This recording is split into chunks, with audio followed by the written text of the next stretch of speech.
Hello everyone, I am Ambika और आज मैं the most horrible unwanted and the dreadful situation as Indian we all are suffering Pahalgam terror attack के बारे में मैं इस वीडियो को दो वे में डिवाइड करना चाहूँगी। पहला चीज़ जो टेक्निकलिटीज़ हैं, जो एक्शंस लिए गए हैं इंडिया द्वारा और what I feel for this situation.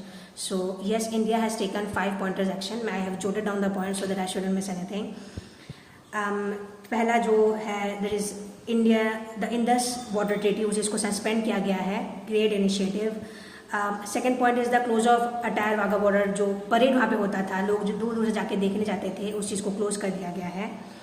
Third point is the SAARC visa exception scheme, मतलब जिसके थ्रू क्या होता था कि जो इंडिया एंड इंडिया के वे नेबर्स हैं वो अपना meeting for inter and intra affairs के लिए कंडक्ट कराते थे, जहाँ पे diplomats, journalist, bureaucrats were allowed to move basically freely move, और उस चीज़ के लिए स्टिकर्स दिया जाता था। उसको सस्पेंड कर दिया गया है विथ नो क्लोजर और nothing about the dates. So yes, and yes, exit of Pakistani military advisers, उनको निकाल दिया गया है और विथ टेन्योर, मतलब टाइम देके निकाला, टाइम पे उन्हें निकल जाना पड़ेगा, जिसको पर्सोना नॉन ग्रेटा कहा जाता है in constitutional language. And exit of diplomats decrease कर दिया गया है, 30s के नंबर में रख दिया गया है। तो बेसिकली इंडस वाटर ट्रीटी की अगर हम बात करें तो वहाँ पे from western and eastern river bodies flow करते थे, इंडिया, चेनाब, झीलम, बहुत से ऐसे ट्रिब्यूटरीज जाते थे। जो वेस्टर्न साइड जाता था, that is from India to Pakistan, जो पाकिस्तान बहुत हाईली डिपेंडेंट करता है, वो है Chenab, Jhelum, Indus, CGI in short, if you can say. तो पाकिस्तान कम्प्लीटली उस चीज़ को यूज़ करता था, इंडिया उसको अपने पर्सनल चीज़ों के लिए यूज़ नहीं करता था। कुछ हाइड्रो प्रोजेक्ट चल रहे थे, but India can't use for its personal purpose because Pakistan was using most of it और all of it, you can say. ये जो पूरा ट्रीटी था, इंडस ट्रीटी, जो कि 19 सितंबर 1960s में कंडक्ट किया गया था, बहुत दिनों के वार्तालाप के बाद वर्ल्ड बैंक ने आके इस चीज़ को क्लोजर दिया था after 12 articles and 8 एनेक्स्चर्स। 2 project Pakistan के चल रहे हैं इस पे, जो कि वो लोग आके वॉच करते थे, उनकी निगरानी में चल रहे थे। सबसे पहला है किशनगंगा हाइड्रो इलेक्ट्रिक प्रोजेक्ट, जो झीलम रिवर पे बन रहा था, और second is Ratle hydro electric project, जो कि चेनाब रिवर पे बन रहा था। ये 2 मोस्ट इंपॉर्टेंट प्रोजेक्ट चल रहे थे।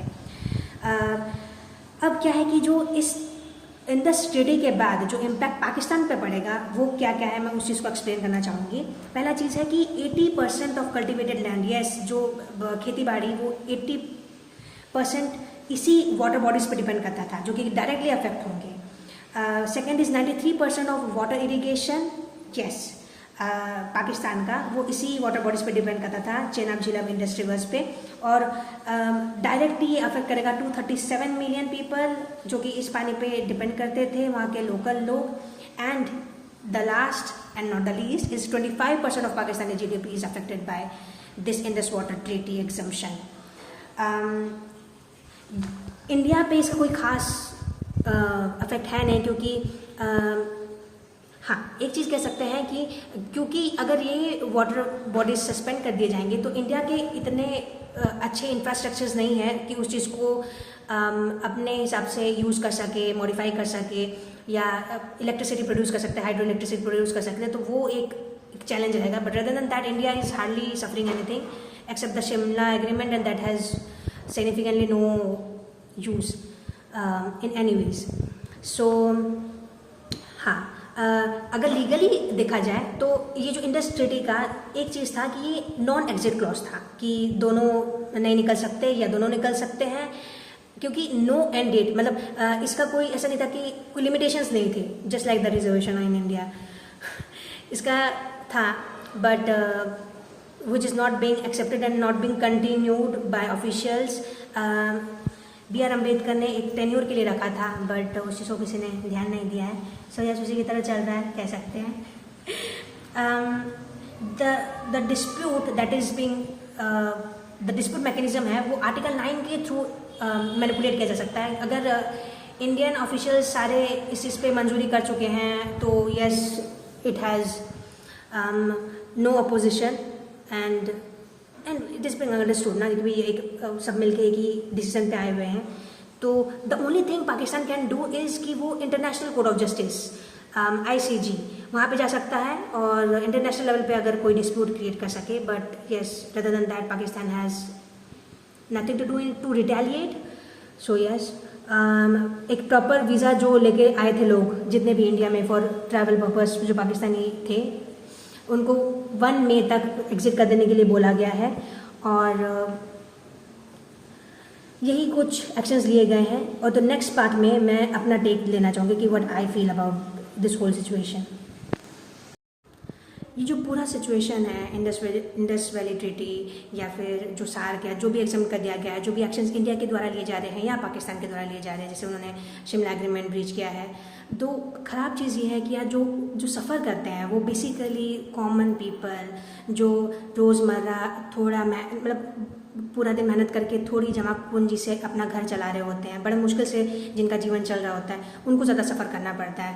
कुछ एंटी नेशनल फीलिंग्स रखते हुए लोगों के वजह से, या कुछ ऐसे ब्यूरोक्रेट्स और ऐसे लोग जो ना अपने लिए अच्छा कर पा रहे हैं ना दूसरे के लिए अच्छा कर पा रहे हैं, वो अगर हाई पोजीशन पे बैठे तो एक आम इंसान के लिए कितना ख़राब हो सकता है उनका ज़िंदगी। यही चीज़ हम देख पा रहे हैं। मुझे ख़राब लगता है कि वहाँ पे भी बच्चे होंगे जिनका कोई भविष्य नहीं बचेगा। एजुकेशन सिस्टम इतना हाई लेवल पे, हम सभी जानते हैं यार कितना कॉम्पिटिटिव मार्केट इंडिया में हो रखा है, वर्ल्ड लेवल पे हो रखा है। उधर तो वो पढ़ाई, education, modification of the behaviour, all this things are later, but उनके लिए जीना ही मुश्किल हो जा रहा है। बेसिक संसाधन वो अपने लिए नहीं जुगाड़ कर पा रहे हैं, तो कितना ख़राब हो जाता है एक देश के लिए। काश ये चीज़ वहाँ के बड़े ऑफिशियल्स इतना खाली अपने लिए, क्योंकि वो लोग तो यार ज़्यादातर सऊदी में या फिर दुबई बाहर कंट्रीज़ में सेटल्ड है, उनके बच्चे वहीं पढ़ते हैं, everybody, family members all live there, living a luxurious life. But what about the common people? What are the people who belong to that country, who doesn't want to stay in the country because of all the consequences being facing? So ये चीज़ मुझे बहुत ही ख़राब लगता है कि कुछ लोगों के वजह से, और ऐसा भी नहीं है कि India has to take an action, यार कब तक बैठा रहेगा। तो कोई गलत नहीं है, लेकिन सफ़र कौन कर रहा है जिनकी गलती नहीं है, वही ख़राब लगता है। Thank you.